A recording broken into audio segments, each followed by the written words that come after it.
Hey everyone, I just wanted to share a couple updates I've made to my machine.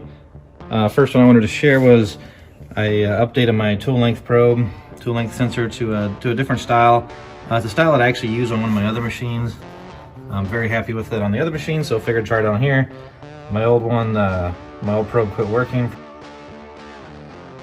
This one is just two plates. The tool pushes on this bigger plate here to break the connection, and so far it's very repeatable. I ran 10 tests on it without the nut on there.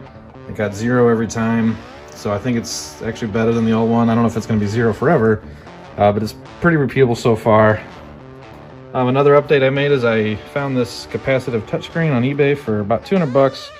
It's a way better screen, same size, but it uses capacitive touch as opposed to the optical touch that I was using. So I've been just way more responsive, works quite a bit better. And then lastly, I added this external control panel with some of the functions that I use the most. Just wanted a hard button for cycle start and stop, as well as feed hold. Added a hard button for the spindle. So that's kind of nice. An enter MDI button, basically just the enter key. So I can just quickly get the MDI. This alt tab button, if I have multiple tabs open, like a program maybe. It's really easy to switch between the programs. The Windows key, it's kind of a pain to get to, so I just added it here too. So I can quickly pull up the Windows Start menu. And then this guy here I think is the neatest. I can control the override feed value. So let's just test that. It's just an encoder. If I click the encoder button, it goes back to 100%.